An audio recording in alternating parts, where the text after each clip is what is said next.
नमस्कार दोस्तों, कैसे हो आप सभी। स्वागत करते हैं आप सभी के व्यस्त जी को इसमें। तो दोस्तों आज जो है कि बिहार डीएलएड एंट्रेंस एग्जाम 2025 के लिए जिसका अभी 10 सितंबर को एग्जाम है, उसके लिए एक क्वेश्चन पेपर लेके आए हुए हैं जो बिल्कुल ओरिजिनल क्वेश्चन पेपर की तरह है। तो आपसे पूरा इसे कंप्लीट जरूर कर लीजिएगा और जिसका आगे एग्जाम होने वाला है उसके लिए भी इंपॉर्टेंट है, तो आप भी इसे पूरा कंप्लीट जरूर कर लीजिएगा। यहाँ से प्रबल संभावना है कि आपके पेपर में प्रश्न आएगा। तो चलिए शुरू करते हैं। सभी एक बार सेशन को लाइक करके शेयर जरूर कर दीजिएगा। आप सभी अपना प्यार इस वीडियो को जरूर दीजिएगा, लाइक करके शेयर कीजिएगा। तो चलिए शुरू करते हैं आज के सेशन को। फर्स्ट क्वेश्चन देखिए, पहला है कि भारत में पहली बार कब और कहां धूम्रपान निषेध कानून पारित किया गया था। तो धूम्रपान निषेध कानून जो है कि 1863 में ही यह पारित हुआ था और यह कहाँ हुआ था, कोलकाता में हुआ है। कोलकाता 1863 ईस्वी में। अच्छा, ये किसके समय में पारित हुआ था, ब्रिटिश के समय में ही पारित किया गया था। तो हो सकता है ये प्रश्न बन सकता है, याद रखिएगा आप सभी। और इसमें क्या कहा गया था कि जो सार्वजनिक स्थान होता है वहां पर धूम्रपान नहीं कर सकते हैं, क्या है, निषेध यानी कि प्रतिबंध किया गया है। अगला है कि तिलका मांझी को कब फांसी दी गई। देखिए, तिलका मांझी को 1785 में फांसी दी गई थी, याद रखिएगा आपसे। क्वेश्चन इस प्रकार से बन सकता है कि भारत में पहला आदिवासी स्वतंत्रता सेनानी कौन था, तिलका मांझी था। इसने अंग्रेजों के खिलाफ विरोध कब शुरू किया था, 1784 में इसने विद्रोह शुरू किया था। किस क्षेत्र में, तो भागलपुर का सुल्तानगंज वाला क्षेत्र। फांसी इसको कहां दिया गया था, तिलका मांझी चौक पर दिया गया था जो भागलपुर में है। बात समझे, इतना फैक्ट आप इससे संबंधित जरूर याद रखिएगा, प्रश्न बना लीजिएगा आप। अगला है संयुक्त राष्ट्र महासभा के अध्यक्ष का कार्यकाल कितने वर्ष का होता है। स्टार मार्क याद रखिए, प्रश्न छपने वाला है। तो 1 वर्ष का होता है, याद रखिएगा आप सभी। अच्छा, संयुक्त राष्ट्र महासभा की यहाँ पर बात किया गया है तो इसकी सबसे पहली महिला अध्यक्ष जो बनी थी भारतीय, वो 1953 में बनी थी। कौन बनी थी, पंडित विजया लक्ष्मी, याद रखिएगा। या इस प्रकार से कह सकते हैं कि विजया लक्ष्मी पंडित जो है ये सबसे पहले कह सकते हैं कि आपका संयुक्त राष्ट्र महासभा की महिला अध्यक्ष बनी थी, याद रखेंगे आप सभी। कब, 1953 में। प्रश्न याद रहेगा। अगला है लोकसभा में अनुसूचित जनजातियों के लिए आरक्षित सीटों की संख्या कितनी है। स्टार मार्क याद रखिए, छपने वाला प्रश्न है, इसको 2 स्टार मार्क याद रखिएगा आप सभी। तो राइट आंसर हो जाएगा 47 सीट, याद रखिएगा। ऑप्शन में ए करेक्ट आंसर होगा। इसके अलावा यहां से संबंधित क्या याद रखना है, ध्यान देंगे आप सभी कि कुल सीटों की संख्या कितना है जो आरक्षित है, 131 सीट है। जिसमें एससी की बात किया जाए तो एससी के लिए जो है 84 सीट आरक्षित है और एसटी के लिए बात किया जाए तो 47 सीट आरक्षित है, याद रखेंगे आप सभी। बात समझे, कुल 131 में एसटी के लिए 47 और एससी के लिए 84 सीट है। इतना फैक्ट आप जरूर याद रखेंगे। अगला है निम्नलिखित में से किस नदी का उद्गम अमरकंटक नहीं है। देखिए, नर्मदा हो गया, सोन हो गया और जोहिला, ये सभी आपका अमरकंटक की पहाड़ी से निकलता है। जबकि ताप्ती का उद्गम की बात किया जाए तो ये आपका सतपुड़ा पर्वतमाला होगा, याद रखिएगा आप सभी। सतपुड़ा बिल्कुल करेक्ट आंसर होगा। तो ताप्ती यहां पर नहीं होगा, ऑप्शन में भी करेक्ट आंसर होगा। अगला प्रश्न है कि भारतीय लोकतंत्र की कमजोरियों को दूर करने का सबसे सर्वोत्तम उपाय क्या है। तो सबसे अच्छा उपाय की बात पूछा गया है तो सुधारात्मक कानून का निर्माण करना ही सबसे अच्छा उपाय हो सकता है। अगला क्वेश्चन देख लीजिएगा, एलपीजी का पूरा नाम क्या है। इसको स्टार मार्क याद रखिए, छपने वाला प्रश्न है। एलपीजी का क्या कहते हैं, लिक्विफाइड पेट्रोलियम गैस कहा जाता है। तो ऑप्शन में बी राइट आंसर होगा, याद रखिएगा आप सभी। जो कि हम सभी घरेलू उद्योग में उपयोग करते हैं एलपीजी। प्लस में कह सकते हैं कि एलपीजी जो होता है इसमें क्या क्या होता है, तो इसमें प्रोपेन होता है, ये याद रखिएगा। प्रोपेन प्लस क्या होता है, ब्यूटेन होता है, तो ये एक याद रखिएगा आप सभी। याद रहेगा आप सभी को, बिल्कुल।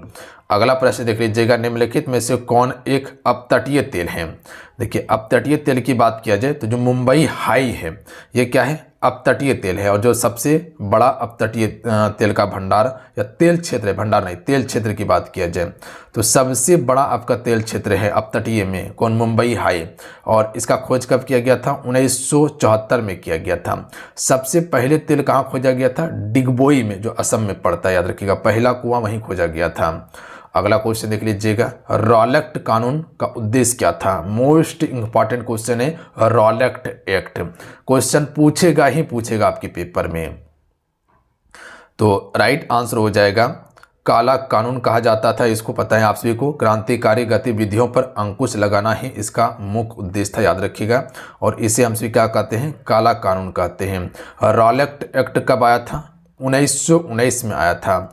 और रॉलेट एक्ट के कारण ही जलियांवाला बाग हत्याकांड हुआ था, पता है आप सभी को। बिल्कुल, कब हुआ था, 13 अप्रैल 1919 को हुआ था। कारण क्या था, सैफुद्दीन किचलू और सत्यपाल मलिक को गिरफ्तार किया गया था। उसी के लिए जलियांवाला बाग में जनसभा आयोजित किया गया था। जनरल ओडायर ने अंधाधुंध गोली चलवा दिया था, बस इतना याद रखिए। इनमें से कौन वृक्ष पर्वतीय वन में पाया जाता है? राइट आंसर ऑप्शन में होगा चेस्ट नट वृक्ष जो है यह आपका पर्वतीय वन में पाया जाता है। ये वन जो होता है आपका, ये आपका जहाँ ठंडे क्षेत्र होता है, कौन क्षेत्र, ठंडे क्षेत्र, और समशीतोष्ण जलवायु जहाँ होता है वहीं पर आपको देखने के लिए मिलता है। जैसे कि हिमालय वाला जो क्षेत्र है, हिमालय वाला क्षेत्र है, यहाँ पर आपको वन देखने के लिए मिल जाता है। अगला क्वेश्चन है कि लोकतंत्र में शासन कौन करता है? देखिए, जितने भी आपसे मेरे साथ में जुड़े हुए हैं सभी एक बार सेशन को लाइक कर दीजिएगा। अगर आपको लगता है कि हाँ आपके लिए क्लास मिल रहा है या आपके लिए क्लास है स्पेशल, तो नीचे अंगूठा का बटन है, ज़रूर आप से दबा के लाइक कर दीजिएगा। अगर आपको लग रहा है कि हाँ सर मेरे लिए इतना मेहनत कर रहे हैं, तो ज़रूर लाइक कर दीजिएगा। और इसी साइड में आपको एक सब्सक्राइब बटन होगा व्हाइट कलर में, उसको दबा के जरूर सब्सक्राइब कर लीजिएगा। और एक घंटी बनकर आएगा, उसको प्रेस कर लीजिएगा, ताकि जब भी क्लास हो उसका नोटिफिकेशन आपको मिल जाए। ध्यान देंगे आप सभी, तो चैनल को जरूर सब्सक्राइब कर लीजिएगा। जनता इसका बिल्कुल करेक्ट आंसर होगा। लोकतंत्र में शासन कौन करता है? जनता करता है। और अब्राहम लिंकन ने एक परिभाषा भी दिया था लोकतंत्र को लेकर। किसने? अब्राहम लिंकन ने दिया था। तो ये एक फैक्ट याद रखिएगा। यह हो सकता है कि ये परिभाषा आपको दे दिया जाए और पूछा जाएगा कि ये परिभाषा किसने दिया था, कि जनता का जनता के द्वारा जनता के लिए शासन, जनता का जनता के द्वारा जनता के लिए शासन, ये परिभाषा किसने दिया था, यह कथन किसने दिया था? अब्राहम लिंकन ने दिया था। बात समझ गए आप सभी। अगला क्वेश्चन देखिए, किस राज्य में खनिज तेल का विशाल भंडार है? तो राइट आंसर हो जाएगा असम राज्य में, अभी बताए थे। और सबसे पहला कुआं कहाँ खोजा गया था? असम के डिगबोई वाला क्षेत्र में। तो ऑप्शन में ए राइट आंसर हो जाएगा। अगला प्रश्न देख लीजिएगा। क्वेश्चन है कि हुगली औद्योगिक प्रदेश का केंद्र है।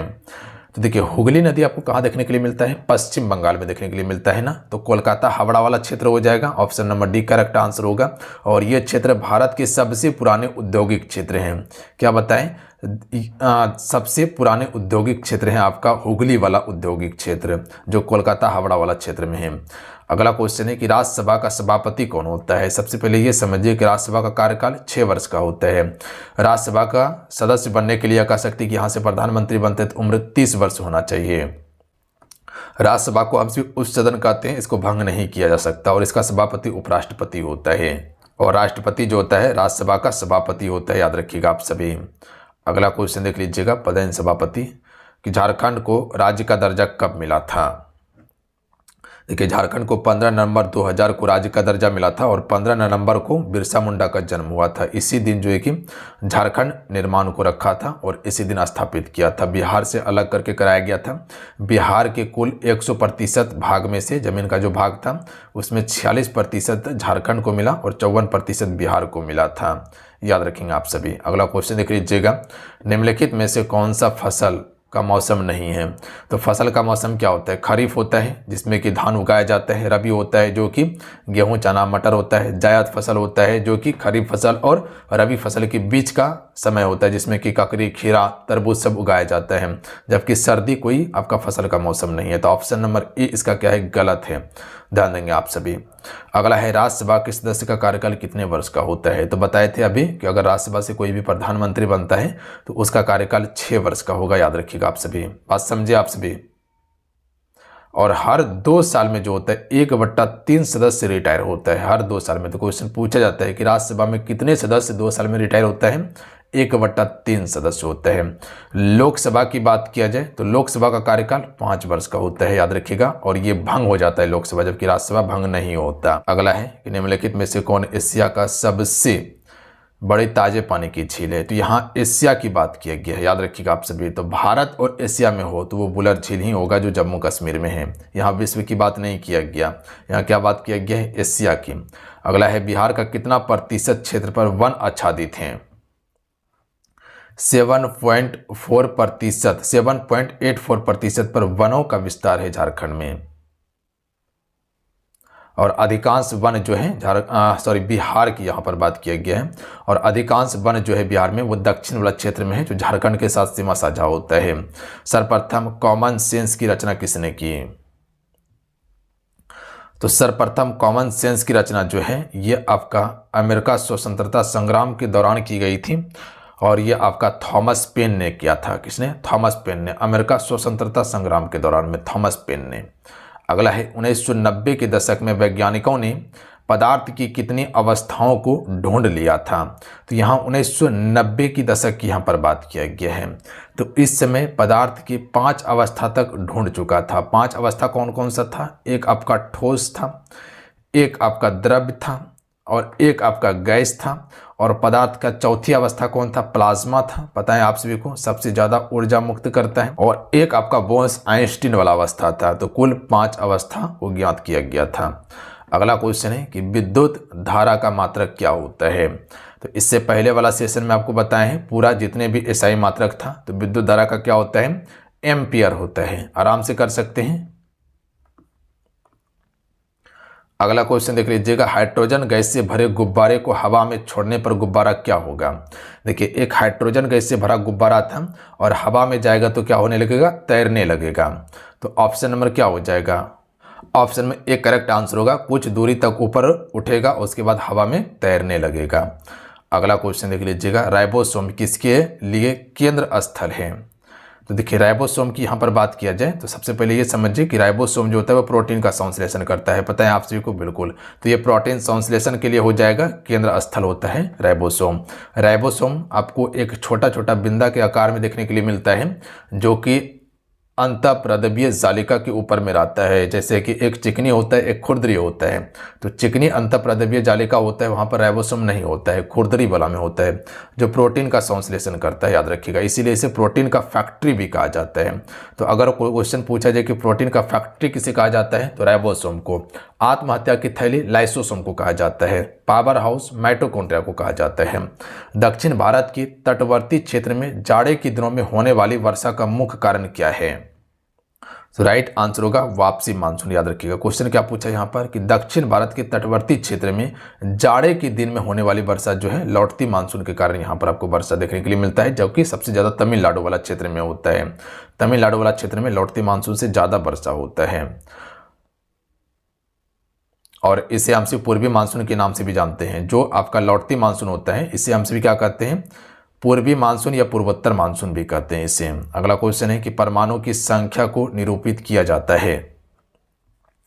देखिए, परमाणु की संख्या को हम सभी Z से निरूपित करते हैं। तो ऑप्शन नंबर क्या हो जाएगा?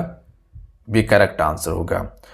प्रोटॉन को हम सभी P से, न्यूट्रॉन को N से, याद रखिएगा, और इलेक्ट्रॉन को E से करते हैं। प्रोटॉन पे पॉजिटिव चार्ज, इलेक्ट्रॉन पे नेगेटिव होता है, और न्यूट्रॉन पे कोई भी चार्ज नहीं होता, उदासीन होता है। ध्यान देंगे आप सभी, बात समझ गए। अगला है, रासायनिक प्रतीक में AQ प्रतीक क्या दर्शाते हैं? तो ये जलीय विलयन को दर्शाता है। ऑप्शन में ए राइट आंसर होगा। इसका अर्थ होता है कि पदार्थ पानी में घुला हुआ है। AQ का अर्थ होता है पदार्थ पानी में घुला हुआ है। अगला है, निम्नलिखित में से कौन धातु को गहने बनाने में प्रयोग किया जाता है? तो देखिए, गहने बनाने के लिए सोना का उपयोग होता है, चांदी का भी उपयोग किया जाता है, और पैलेडियम का भी हो जाएगा। ऑप्शन नंबर इसका क्या हो जाएगा? डी करेक्ट आंसर होगा। पैलेडियम करेक्ट आंसर होगा। अगला है, on the origin of species किसकी पुस्तक है?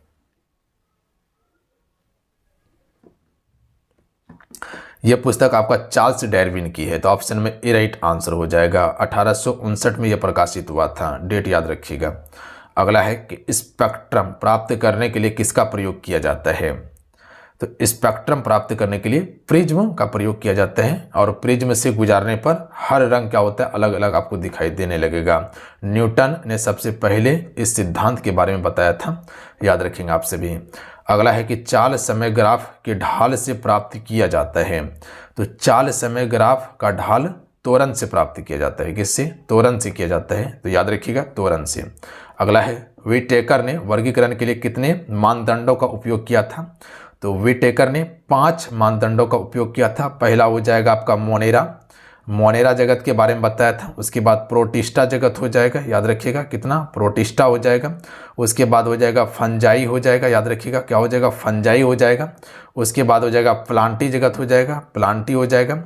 और उसके बाद हो जाएगा एनिमिलिया जगत हो जाएगा। तो कुल कितना, 5 जगत में वर्गीकृत किया है। तो ऑप्शन नंबर क्या हो जाएगा, डी करेक्ट आंसर होगा। अगला क्वेश्चन देख लीजिएगा।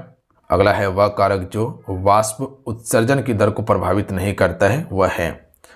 तो ऑक्सीजन जो है वाष्प उत्सर्जन दर को प्रभावित नहीं करता, जबकि आपका प्रकाश की तीव्रता, वायु का वेग, कार्बन डाइऑक्साइड, ये सभी करता है। तो ऑप्शन में डी राइट आंसर होगा। अगला क्वेश्चन है कि अगर किसी ध्वनि तरंग की चाल 340 मीटर प्रति सेकेंड है तथा आवृत्ति 1700 हर्ट्ज है तो तरंगदैर्घ्य का मान सेमी में क्या होगा।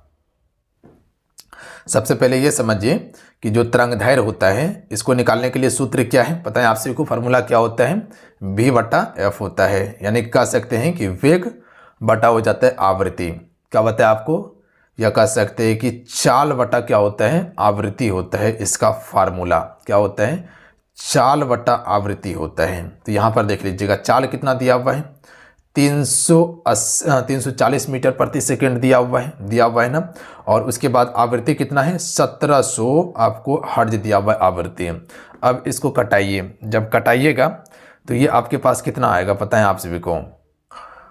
देखिए इसको जब कटाइएगा तो 0 से 0 कट गया यहाँ से। उसके बाद यहाँ 34, यहाँ 170 है, पॉइंट बैठाइए, यहाँ पर 0 बैठा के पॉइंट बैठाइए। और उसके बाद यहाँ पर एक 0 लाइए, 340 हो जाएगा, 170 दूनी 340 हो जाएगा।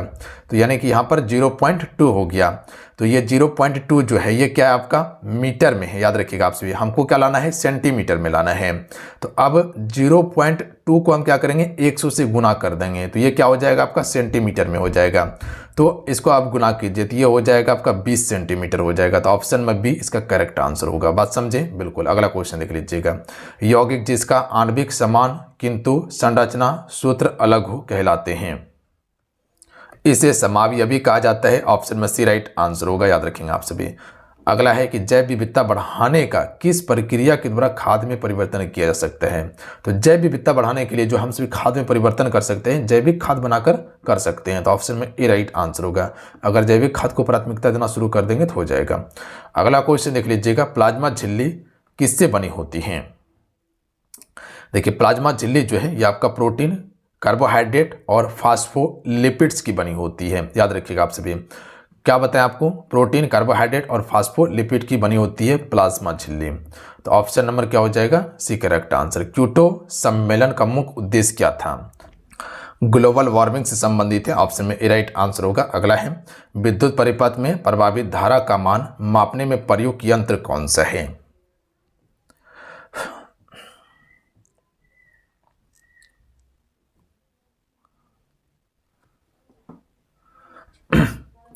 ए मीटर का उपयोग करते हैं। Option number C correct answer होगा। अगला क्वेश्चन देख लीजिएगा। कारक के कितने भेद होते हैं। कारक के 8 भेद होते हैं। कौन कौन सा, कर्ता, कर्म, करण, संप्रदान, अपादान, संबंध और अधिकरण होता है और संबोधन होता है। कुल 8 होता है। इसका चिन्ह पता है आप सभी को, कर्ता ने कर्म को करण से, संप्रदान को के लिए, अपादान से, संबंध का के की रे रा री, उसके बाद अधिकरण में पर होता है और संबोधन के लिए हे अजी सुनो इहो। ये सभी क्या है, ये सभी आपका कारक का विभक्ति चिन्ह है। अगला है निम्नलिखित में से कौन सा वाक्य शुद्ध है।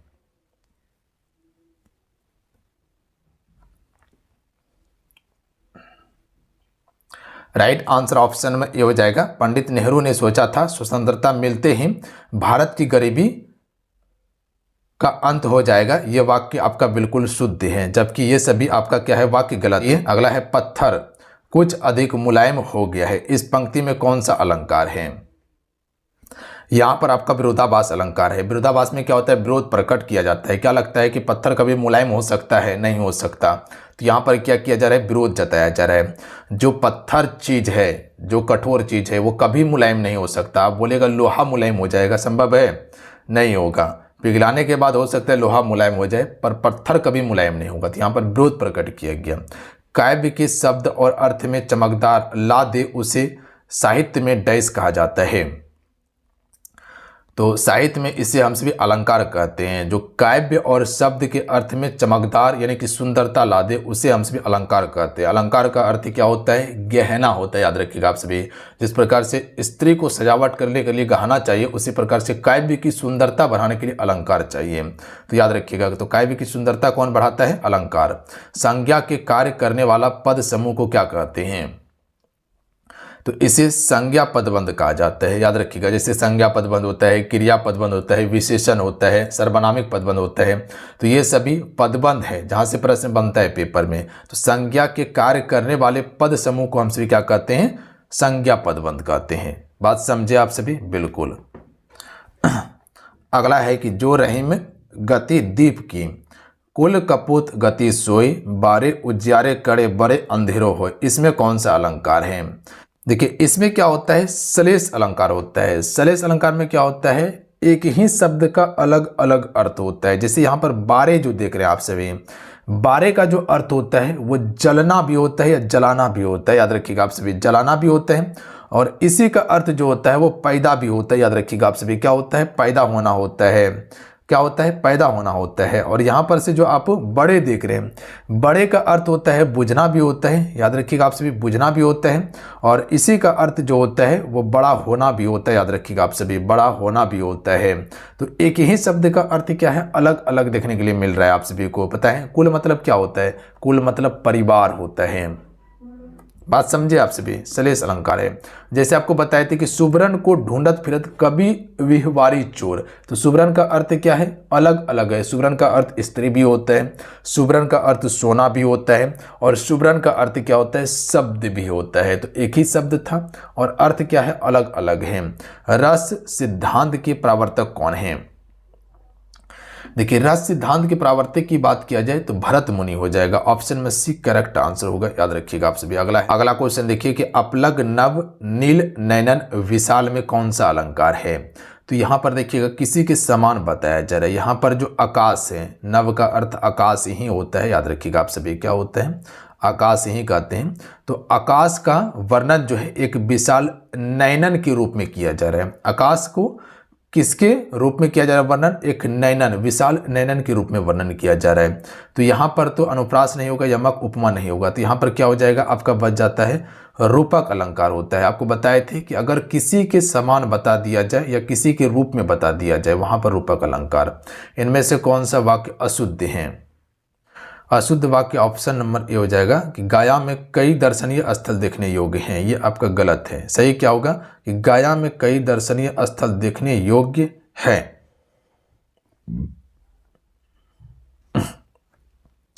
शुद्ध क्या होगा? कि गया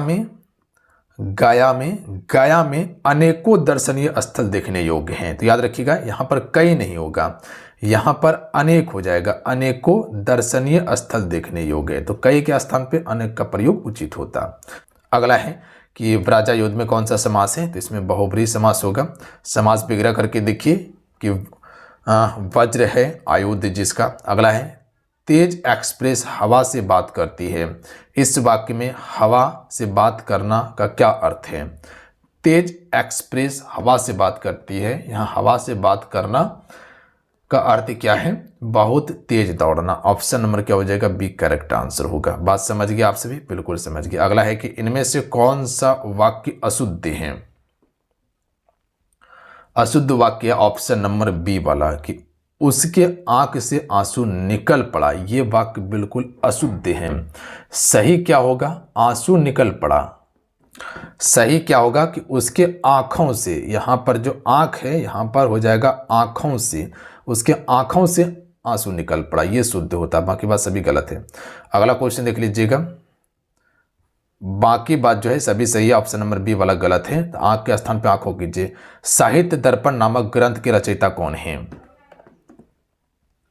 तो साहित्य दर्पण नामक ग्रंथ के रचयिता जो है आचार्य विश्वनाथ होगा। ऑप्शन में बी, याद रखिएगा, आचार्य विश्वनाथ। अगला क्वेश्चन देख लीजिएगा कि यह जीवन क्या है? निर्झर है, अलंकार है, इसमें कौन सा? तो यह जीवन क्या है? निर्झर है। इसमें भी क्या है? रूपक अलंकार है। जीवन को क्या बताया जा रहा है? निर्झर के रूप में बताया जा रहा है। अगला गद्यांश पढ़ के उत्तर देना था। यहाँ पर एक गद्यांश दिया हुआ है और सबसे पहले गद्यांश को आपसे देख लीजिएगा, पढ़ लीजिएगा। यहाँ पे गंगा, यमुना, नर्मदा, ताप्ती, कृष्णा, गोदावरी नदियों के बारे में दिया गया है, जो कि भारत के मैदानी क्षेत्र से निकलती है।